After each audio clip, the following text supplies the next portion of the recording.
Dentre várias questões que são muito caras para o Podpocar, uma delas é o respeito ao Estado Democrático de Direito. Na educação, como é que o seu governo, caso o senhor for eleito, vai encarar a inclusão? Mas como é que o senhor acha que esses prefeitos vão encarar essa situação? Até saber. mesmo em formato de plebiscito, o senhor acha que isso aí seria bem-vindo? Pode focar, pode focar, pode focar, pode focar, pode focar, pode focar, pode focar, pode focar, pode focar.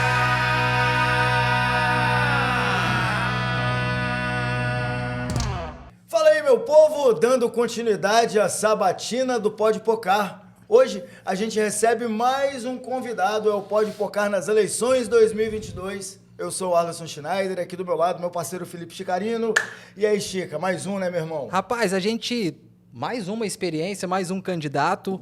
Hoje a gente recebe o capitão Vinícius Souza, do PSTU. Muito obrigado, candidato, pela sua presença. E a gente está num rolê diferente, né? Quem já está acostumado com o Podpocar, a gente está sempre na casa de Bamba, mas hoje o nosso habitat está diferente, né, Schneider? A gente está aqui no Sense Estúdio, aqui no centro de Vila Velha, né? O pessoal aqui recebeu a gente super bem, cedendo aí essa estrutura. Um ambiente mais amplo, um ambiente confortável, né? Apto a receber aí todos os candidatos ao governo do Espírito Santo. É a primeira sabatina produzida e realizada por um podcast aqui no Espírito Santo, né, Chicarino? Exatamente, a primeira sabatina, então a gente está fazendo história, né, com os candidatos, porque é a primeira sabatina promovida por um podcast capixaba aqui no estado. Então é legal a gente falar também, agradecer essa acolhida da Sense Studio, porque sem essas parcerias a gente nunca caminha sozinho, né, Schneider? Pois a gente gosta de sempre frisar isso, né? E tem outra parceria também, né, que sempre faz questão de ressaltar que é a favor do Estado Democrático de Direito, das instituições democráticas, que é a OAB daqui do Espírito Santo, que chega aí junto com a gente para poder trazer um apoio aí, para poder trazer um suporte para que essa sabatina acontecesse, né? A OAB Exatamente. aí que sempre faz questão de jamais admitir rupturas de instituições democráticas, assim como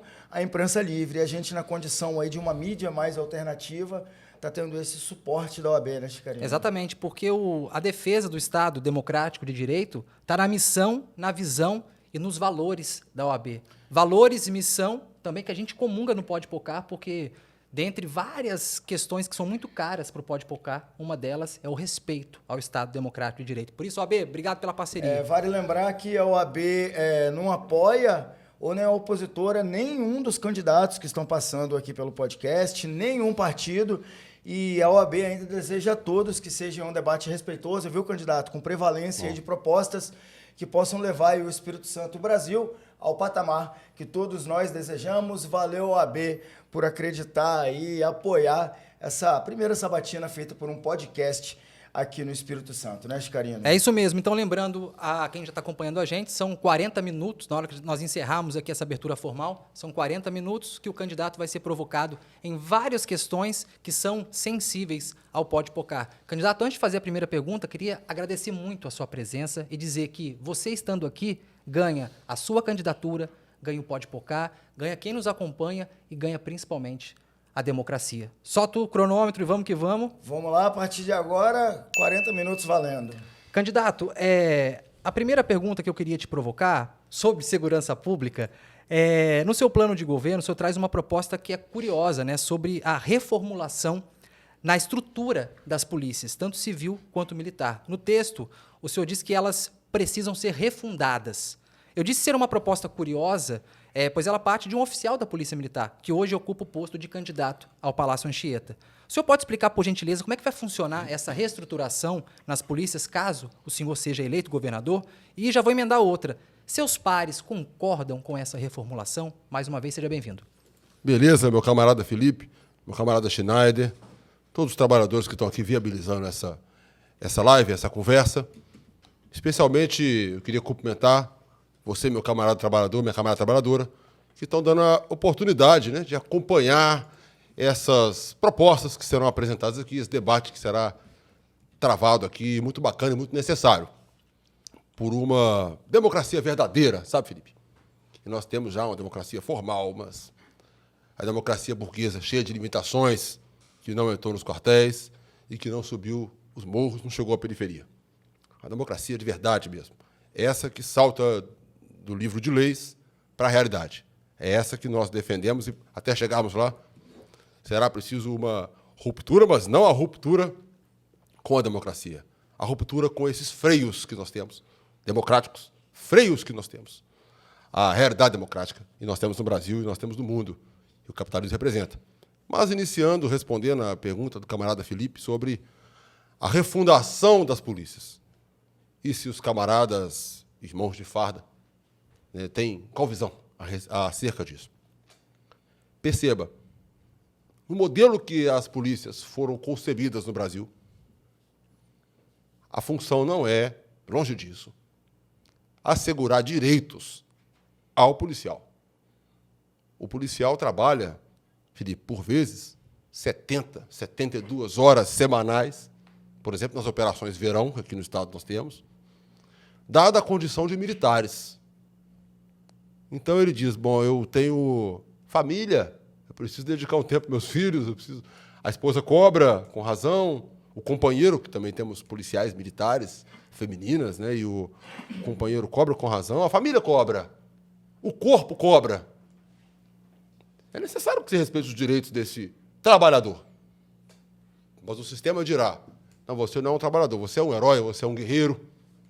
Sabe, essa ideologia que é lançada sobre a figura do militar coloca esse policial militar na condição de um subcidadão e que não tem direitos assegurados. Essa consciência ingênua, essa consciência, os colegas dos irmãos de farda têm. Tem e sabe da necessidade de uma transformação. Mas não é, Felipe, ainda a consciência crítica. Que se esse sistema não serve ao trabalhador, e também não serve à classe trabalhadora, ao todo da classe trabalhadora, à sociedade, e nós demonstraremos, a quem então serve esse sistema? Que retira o direito desse profissional, que divide as polícias em duas, em um ciclo incompleto de polícia. A polícia militar faz uma parte de serviço, a polícia civil faz outra parte de serviço. Mais burocracia do que trabalho investigativo, mais burocracias do que trabalhos preventivos. O policial sabe disso. O policial militar e civil. Mas eles estão metidos nessa burocracia tremenda do nosso sistema e proposital. Certo? Porque o sistema não tem por objetivo servir, levar segurança ao povo. As polícias foram fundadas no Brasil, Felipe, com concepção chamada de contra-insurgência, que é para o controle popular. Temos que ver que nós somos uma nação até hoje dependente, economicamente. Nós já vimos num período de colonização muito duro. Evidentemente, havia resistência por parte dos povos indígenas, das populações indígenas, à exploração do colonial, naturalmente. Havia que se fazer uma resistência, fazer frente, os exploradores tinham que fazer frente a esses esforços emancipatórios dos povos indígenas. Mais adiante, nós temos processos de inconfidências e conjurações, né? Também contra a exploração das nossas riquezas minerais, da maneira como era dada, a derrama, enfim. A esse processo era preciso também fazer frente. Nós temos também uma luta, já desde antes, contra a escravidão. O sujeito escravizado não aceitava a condição de escravizado, e não é de se aceitar, é desumano. Mas era necessário que o sistema, o poder, freasse esses levantes populares. E para frear esses e cada um dos levantes populares que em nossa história ocorreram, é que foram concebidas as instituições policiais. Não foram concebidas para levar segurança pública à população. Mas como é que seria essa reformulação que o senhor prega? Seria a união entre as polícias? É preciso refundar completamente as polícias. É preciso que o povo eleja os comandantes em cada uma das localidades do que são hoje os batalhões, do que são hoje as companhias, os destacamentos de polícia, e a tropa, os policiais, os trabalhadores do setor. Então, o que você defende não seria uma escolha política, mas uma escolha democrática. Democrática. Uma escolha democrática, Felipe. Verdadeiramente democrática. Agora, candidato, tem uma situação curiosa. O senhor faz parte de um movimento que são os policiais antifascistas, né? Em cima disso, eu queria te fazer duas perguntas. Se esse movimento antifascista existe com um grupo de policiais, significa que os policiais que não fazem parte, eles são fascistas? E outra coisa, não soa meio incoerente polícia e antifascista na mesma frase? Eu entendo que as duas respostas são negativas, certo? Embora essa pergunta seja uma oportunidade de esclarecer pontos importantes. E perceba, primeiro, o fato de eu ser um policial antifascismo faz dos outros policiais fascistas, não. Mas muito longe disso. Note bem, existem policiais ambientalistas, certo? Sim. Existem policiais feministas. Existem policiais que defendem pautas específicas. Militam, dedicam sua vida a essas pautas. Sim. Dando um exemplo da pauta ambiental aqui. É um excelente exemplo. O fato de um policial, uma pessoa qualquer, um trabalhador qualquer da sociedade, um engenheiro, um enfermeiro, um professor, se dedicar à defesa do meio ambiente, faz dele um policial, um enfermeiro, ambientalista. E digamos que eu não tenha essa pauta como prioridade. Ou você, Felipe, ou você que está me assistindo, Schneider, não é prioridade. Felipe está engajado com outra pauta, não especificamente a do meio ambiente. Isso não faz do Felipe um antiambientalista. Isso não faz do Felipe alguém que se dedica a destruir o ambiente, ou alguém que é contrário à defesa do meio ambiente. Ele apenas não dedica a sua vida a essa pauta, certo? E devemos respeitar aqueles que dedicam a vida a essa pauta. Eles têm importância para todos nós. A questão do antifascismo é essa.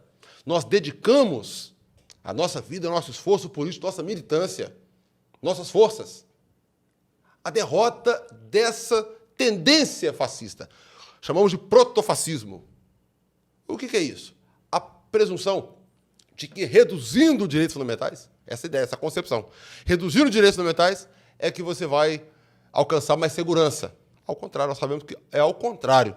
Então, o fascismo parte desse pressuposto. Reduz o direito. Crime é excesso de direito. Reduz o direito que você controla.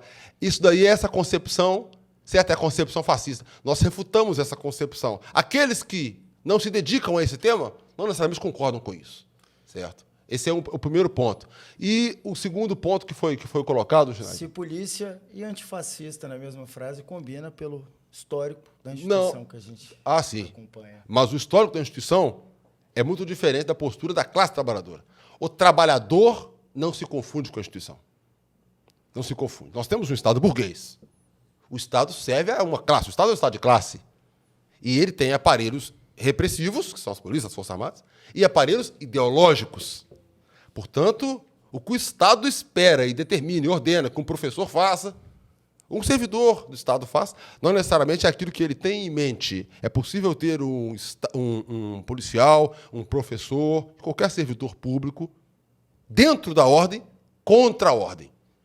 Já que o senhor falou de meio ambiente aí, né, pegou esse gancho, esse exemplo aí do ambientalismo, um levantamento feito, candidato, pelo Instituto Trata Brasil, divulgado em abril deste ano, apontou que a qualidade do saneamento básico nas 4 cidades da Grande Vitória está entre as piores do Brasil, considerando aí os 100 maiores municípios brasileiros, Vitória, Vila Velha, Serra e Cariacica, aparecem entre os 50 que estão em pior situação. Das 4, Cariacica que está pior. A gente sabe, pela nossa vivência, que R$1 investido em saneamento, você consegue economizar 4 em saúde, porque o saneamento é um dos pilares básicos e fundamentais para a autoestima aí do morador, da sociedade.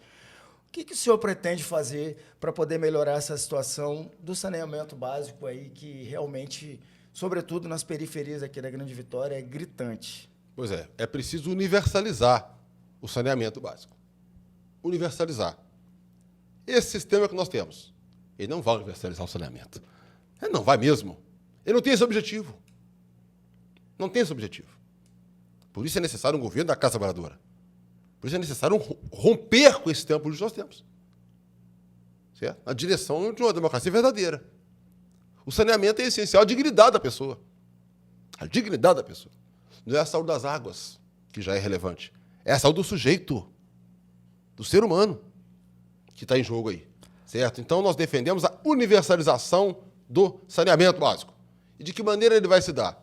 Através de um grande plano de obras públicas, que, aliás, gere também empregos, porque nós temos a necessidade, temos a matéria-prima no Brasil, que, inclusive, manda matéria-prima para o mundo, temos a população desempregada, a mão de obra está desempregada, querendo trabalhar. O que falta, portanto, para nós atingirmos essa meta? Falta uma linha política diferente da que nós temos, que é uma linha política capitalista que está hoje aí. Ela pensa o seguinte: o capitalismo não apresenta solução para necessidades. Ele cria necessidades para vender soluções. É assim que opera o capitalismo. Nós não queremos isso. Certo? Nós queremos solução para as nossas demandas concretas. Para isso é necessário um governo dos trabalhadores, é necessário um governo onde a própria população eleja prioridades. É necessário retomar a riqueza que nós estamos privatizando, estamos entregando há décadas no Brasil e no Espírito Santo. Tem uma AS Gás recém-privatizada. Essa riqueza é necessária, Schneider, para nós fazermos um plano de obras públicas capaz de, por exemplo, universalizar o saneamento, mas também capaz de atender a demanda de moradia. Certo? É um direito das pessoas. Portanto, é dessa maneira que nós pensamos, é retomando as riquezas. E esse processo é um processo revolucionário. Candidato, ainda sobre meio ambiente, falar um pouco agora sobre mobilidade urbana, a gente sabe que quem anda de transporte público, principalmente aqui na Grande Vitória, sofre. Quem precisa, por exemplo, sair lá do terminal de Jacaraípe para ir para um terminal, sei lá, do Ibis, um terminal de Campo Grande, um terminal de Itaparica, demora às vezes 2 horas para chegar, ônibus não tem conforto. Agora tem ar-condicionado, mas é uma coisa mais recente. Não tem segurança, não tem segurança nos terminais. A passagem é absurda. A passagem é cara.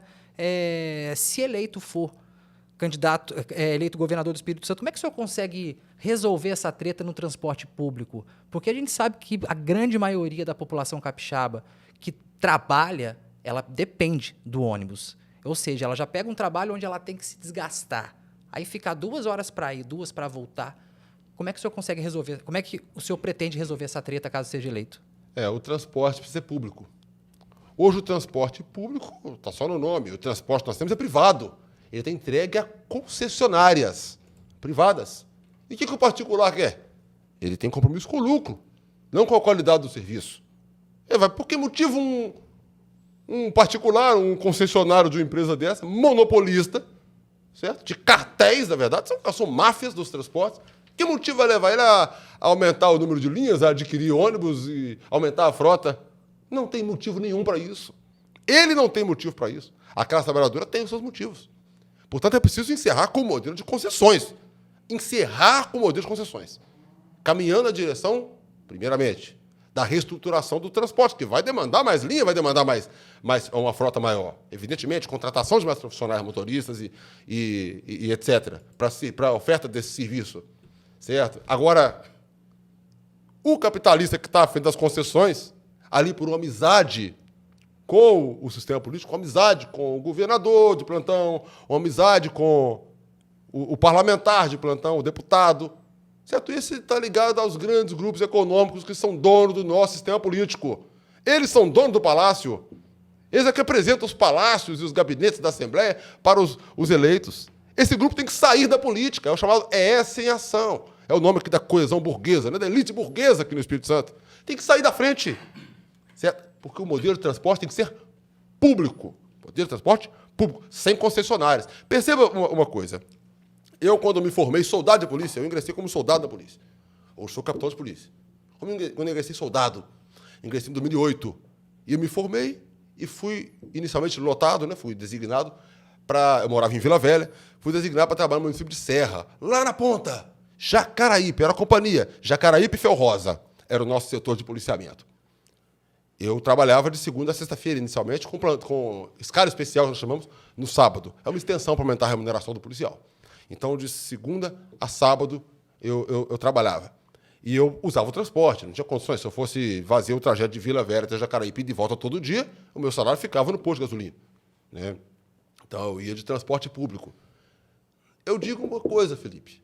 Eu duvido que esses candidatos que estão aí conseguem, sabe, se deslocar de Vila Velha a Jacaraípe Dependendo, se solta um num terminal. Eu quero ver soltar um candidato desse no terminal. E ver se ele chega em Jacaraípe. Ele não vai chegar em Jacaraípe nunca. Aliás, ele vai chegar, ele vai pedir um Uber. Tá? Valorosos trabalhadores do Uber. Valorosos trabalhadores do Uber. Então, camarada, primeiro é preciso alguém da classe trabalhadora que minimamente compreende o que é isso. Esse problema é terrível.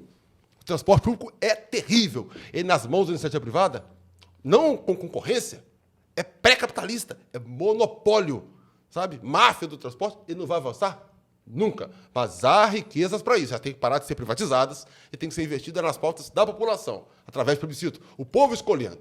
Um governante que não tenha medo de chamar o povo a decidir em plebiscitos.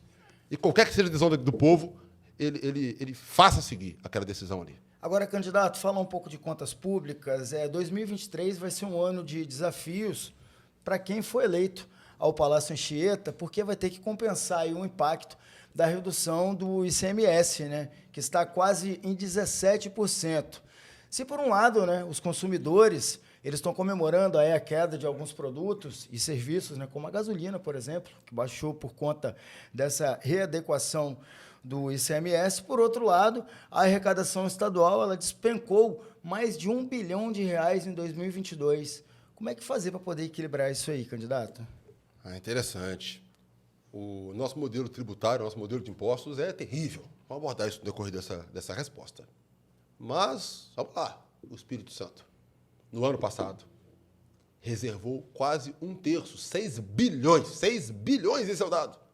Quase 1/3 do orçamento reservou no superávit. O que é o superávit? Uma caixinha, uma reserva, uma poupança, não foi gasto. Para quê? Para fazer empréstimos aos grandes empresários, que não é pequeno empresário. Esqueça, ele não vai pegar, ele vai pagar juro alto ao banco.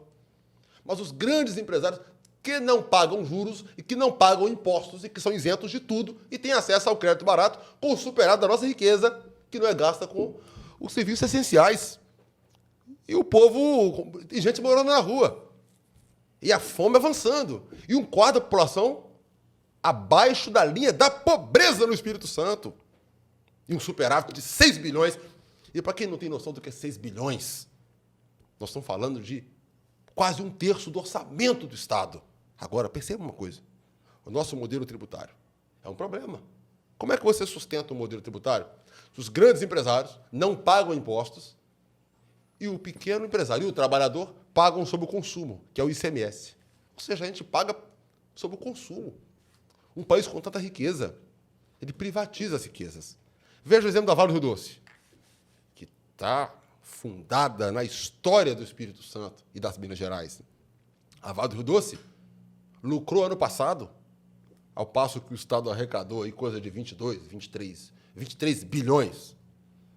Eu tenho que ver depois da vírgula quanto foi. 23 bilhões, esse dado é um dado preciso. 23 bilhões, a arrecadação do Estado, toda é global.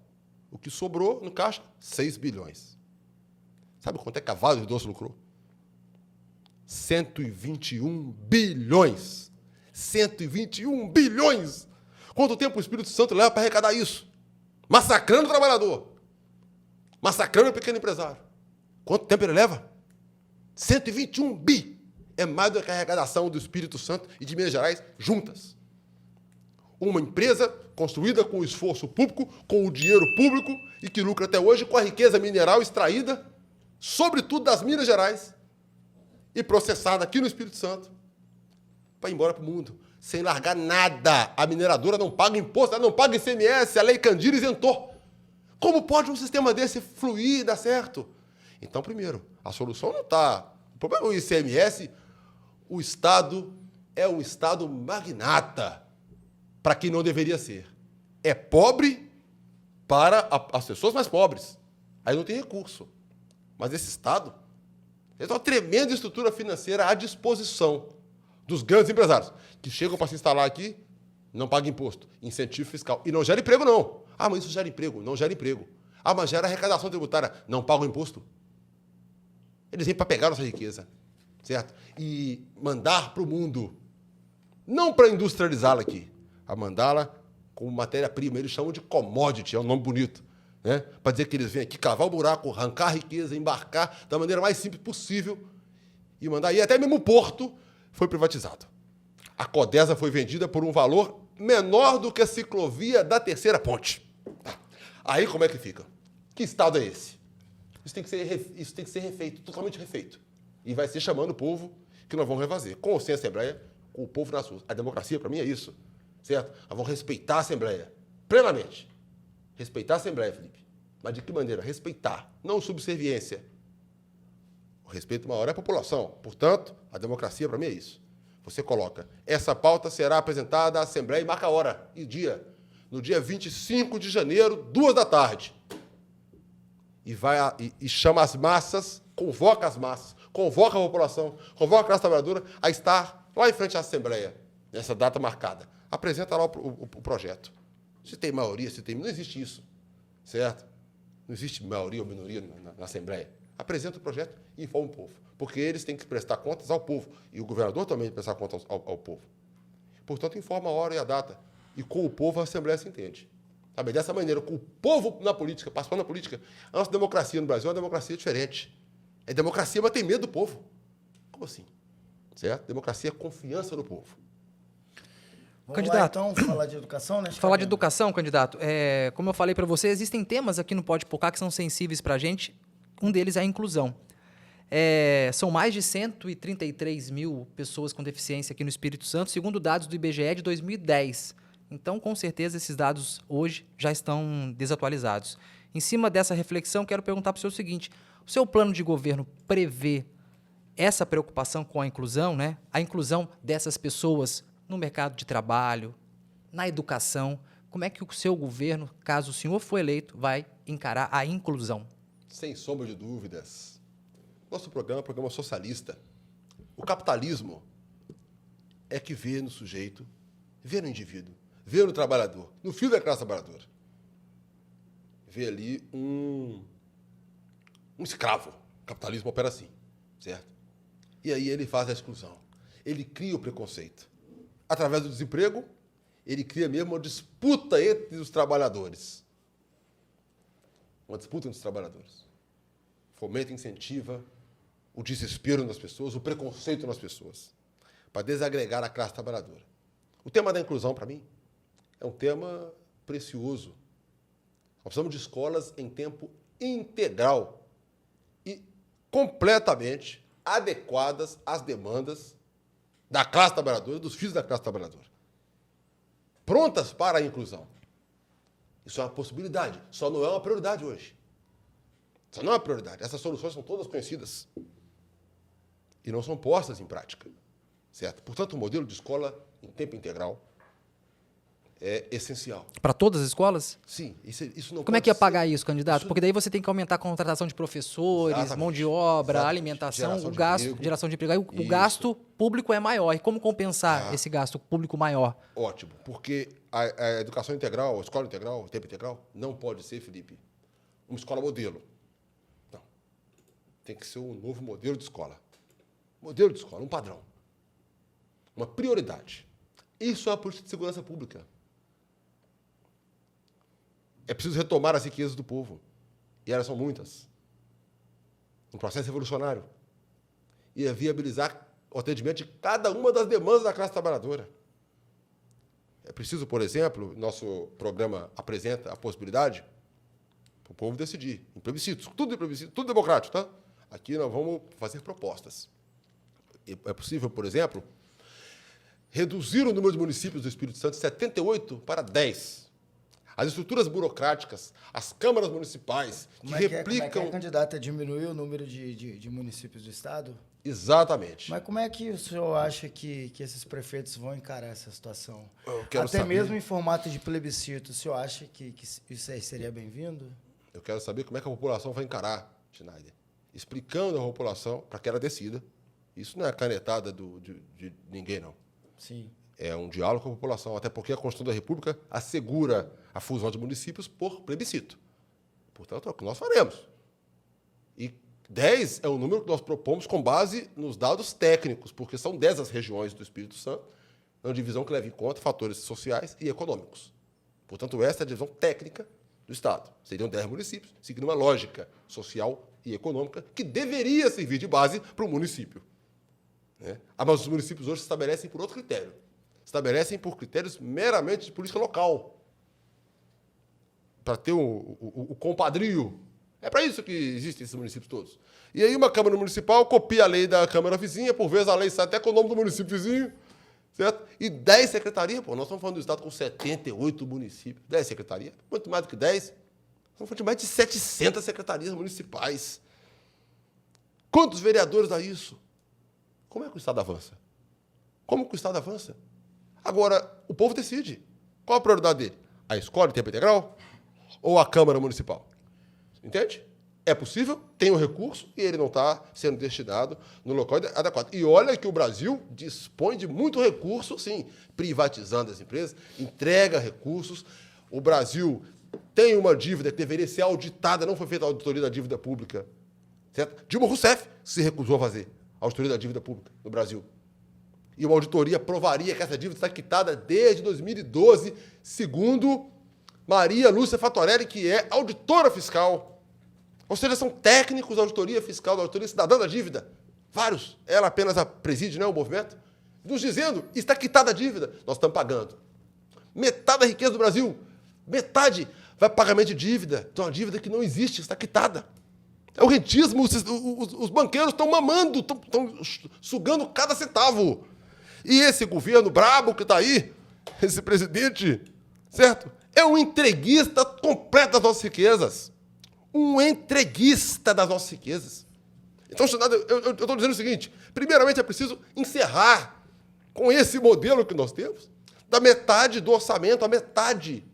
E pagamento da dívida não existe. Mais 51% foi a fatia do orçamento para pagamento de dívida no ano passado.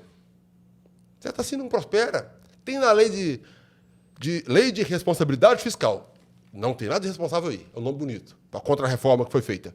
Nessa legislação, lá dos idos do governo FHC, que não foi desfeita nos governos do PT também, mas é de FHC essa lei, ela vai dizer o seguinte, um nome bonito, Lei de Responsabilidade Fiscal. Ela vai dizer aqui, da metade do que for arrecadado, já descontada a metade que foi para os banqueiros, né? A metade que fica no caixa, 50%, no máximo, para a folha, pagamento de servidores.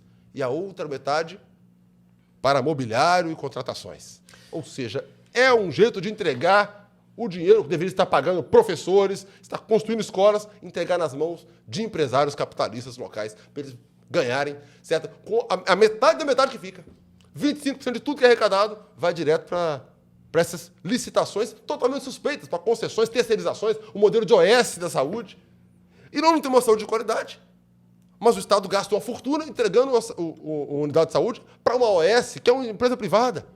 Isso tem que mudar radicalmente esse nosso modelo. Um serviço público, verdadeiramente público, em que os trabalhadores da saúde vão decidir vão gerir aquela unidade de saúde. Certo? Eles é que conhecem desse segmento. E assim também na educação. Nós defendemos, por exemplo, a eleição dos diretores das escolas pela comunidade escolar.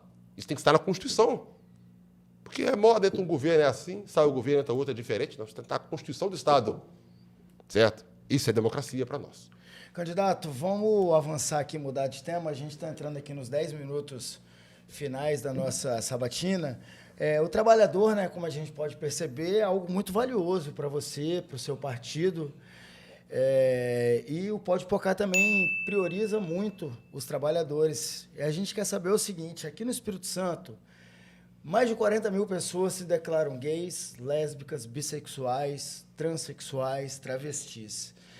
É uma comunidade muito perseguida historicamente. E uma pesquisa feita pelo Estadão, juntamente com o jornal A Gazeta, levantou aí algumas dificuldades que essa galera tem. E a principal é a inserção no mercado de trabalho. Então, a gente falando de geração de emprego e também falando desse tema tão sensível LGBT, o senhor tem alguma política para poder fazer essa inserção dessa galera no mercado de trabalho, para sair das suas faculdades, das suas escolas e serem recebidas como um branco, hétero, normativo? Com empatia, né? Exatamente. O mínimo de respeito à educação, né? Porque isso daí é um paradigma muito grande, né, candidato? Schneider, essas são opressões estruturais E o sistema capitalista não irá sanar essas opressões estruturais. Ele, ao contrário, potencializa as opressões que ele mesmo não cria. Agora, de 4 em 4 anos, uma certeza eu te dou. De 4 em 4 anos, vai chegar a proposta de plano de governo. Todos os candidatos terão propostas de plano de governo. Todos eles. De 4 em 4 anos. E vão chamar a população para votar. Num daqueles milionários, certo? Que vão, de repente, estar interessados no seu problema.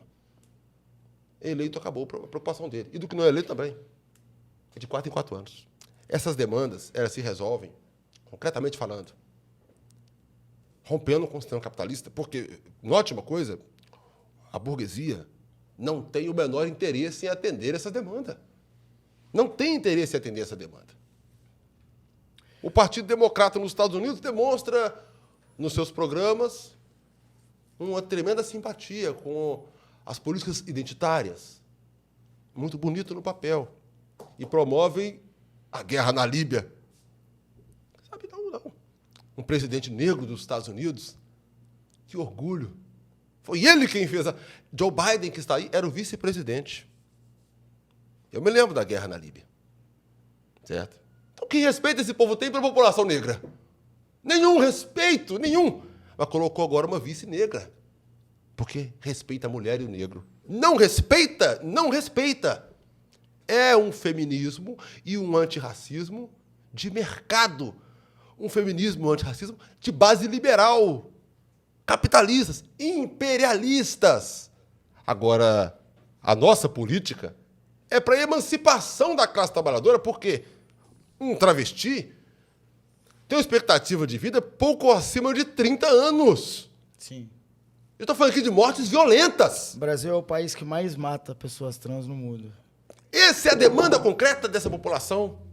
Certo? Eu digo quanto policial militar. As pessoas têm que parar de morrer. Essa violência é absurda e inimaginável. Mas os candidatos trarão um conjunto de hipocrisias. Certo? Não se resolve nos marcos do capitalismo. Não se resolve porque isso é fruto da miséria. Essas pessoas estão inseridas na miséria. E a miséria é fruto do capitalismo. E não há candidato que acabe com a miséria sem chamar o povo para pôr abaixo esse regime. Está me entendendo, camarada? Eu acredito nisso. Certo? A classe trabalhadora tem um problema que somente ela resolve. Candidato, aproveitar que a gente ainda tem 5 minutos antes da gente abrir para as suas considerações finais, que são de 2 minutos, eu queria fazer uma pergunta para o senhor sobre saúde. Um outro tema também muito caro para a gente, que é saúde mental. Um estudo feito recentemente pela Universidade de Pelotas, no Rio Grande do Sul, né, e divulgado, apontou que no ano passado aumentaram em mais de 40% os diagnósticos de depressão. Isso a galera que foi diagnosticada. Tem uma galera ainda que não tem acesso e que nem sabe que está com a cabeça doente. Se eleito for, como que vai funcionar as políticas de saúde mental no governo do senhor, caso for eleito? Veja bem, no nosso programa de governo, a saúde mental é colocada como o primeiro ponto. Por quê? Porque esse tema está relacionado diretamente à criminalização das drogas. A drogadição no Brasil é tratada como questão de polícia e não de saúde pública.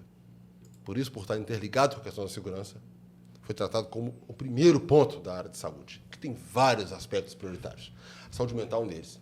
Nós temos que ter CAPS, Centro de Atenção Psicossocial, e existem os especializados em álcool e drogas e vários outros CAPS. CAPS-I, que é para a infância, vários. Mas, de modo geral, temos que ter centro de atenção psicossocial em cada cidade, em cada uma delas. Cada uma.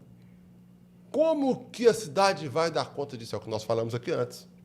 Se não dá conta de prestar serviços públicos essenciais e prioritários, nós estamos falando aqui de uma coisa essencial. Então não se estabeleça. Não se estabeleça. Certo? Mas é obrigatório que todas as cidades tenham um CAPS. Porque a saúde mental tem um custo reduzido para ser assegurado em vista do que é gasto com a política de guerra às drogas, em vista do que é gasto com a manutenção do sistema político. Então tem que ser aplicada dessa forma, com comprometimento, certo? Com determinação clara. A solução é essa. Não é um conjunto de linhas e promessas, mas instituir CAPS. E quem trabalha com saúde com o psicossocial. Tem uma outra treta que tá faltando, desculpa, tá faltando psiquiatra também no mercado, né? Bom, nós precisamos, portanto, é um outro ponto do programa, também dialoga com a saúde, embora seja de educação, precisamos de uma universidade estadual no Espírito Santo, sem vestibular. Porque vai faltar profissional. O mercado da educação, certo? Ele forma para as áreas de interesse do mercado, não de interesse da população. Se quer uma formação de interesse da população, tem que ser uma formação pública. Mas isso é algo evidente. Então, o Estado tem que entrar nessa questão com interesse, assegurando a universidade estadual. Essas são pautas revolucionárias, eu não nego. Aliás, eu reafirmo a necessidade da revolução social, socialista. Mas a solução passa por aí, Felipe. Não há outra solução.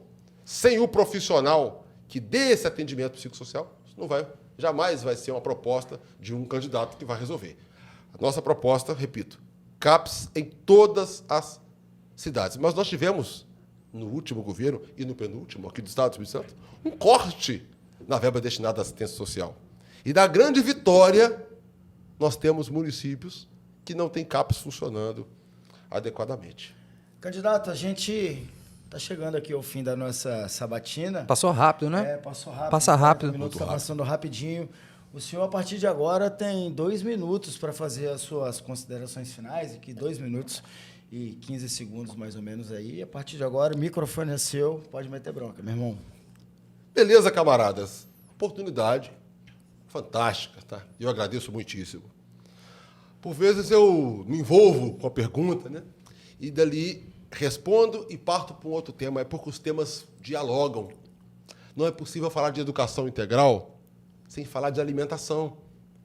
O tema da alimentação dos alunos está ligado à necessidade criada por um quadro de miséria. Miséria que nós temos. Isso nos indica a necessidade de uma reforma agrária para que nossas terras produzam alimentos, não somente eucaliptos. A monocultura latifundiária que nós temos no norte do estado, apenas exemplo, certo? Destrói com o solo, ataca quilombolas, eu estou falando de morte, toma o território da população indígena, que tem direito àquelas áreas, reconhecidamente. De que lado está o sistema político brasileiro? Do lado do latifundiário. Não é possível. É muito mais uma questão, Felipe, de tomar lado. Tomar lado. De que lado está? É preciso que pergunte ao candidato. Está do lado da Fibre, agora se chama Suzano, Aracruz Celulose, é a mesma. De ano em ano ela muda. Ou está do lado da população quilombola, indígena, que está morrendo por obra desse capitalista latifundiário. Não, eu tenho lado. Eu tenho lado. E a riqueza que ele produz é produzida pela classe trabalhadora. Eu estou dando esse exemplo para dizer que é preciso um chamado à classe trabalhadora. Somente ela, através de conselhos populares, de plebiscitos, poderá fazer as transformações necessárias. Ela mesma conduzir os rumos da política no Estado e no Brasil. Um processo revolucionário que envolve, portanto, a classe trabalhadora. Que o Brasil realmente seja da população brasileira e não de banqueiros que vêm aqui e explorar nossas riquezas com o rentismo. Camarada trabalhador, camarada trabalhadora, esse é um chamado para que se levante, se organize, enquanto categoria, sim, sobretudo enquanto classe trabalhadora, para a retomada das nossas riquezas, da nossa dignidade, num projeto anticapitalista. Candidato, seu tempo estourou, candidato. Forte abraço, obrigado pela oportunidade. Candidato, muito obrigado pela sua presença aqui, por ter aceito o nosso convite. Assim como nós estamos comentando com todos os candidatos, nos perdoe por qualquer pergunta que tenha soado ofensiva, alguma coisa. Não. Aqui a gente não visa o pessoal, mas sim a figura do candidato, não só do senhor, como dos outros 6 que vão passar por aqui, também que estão passando por aqui. Então, queria te agradecer demais pela sua presença e boa sorte aí para essa continuidade de campanha, viu? Obrigado, Felipe. Estou contando com o seu voto do Senado no 16. Candidato, obrigado aí mais uma vez, reforçando aqui o agradecimento aqui do Chicarino.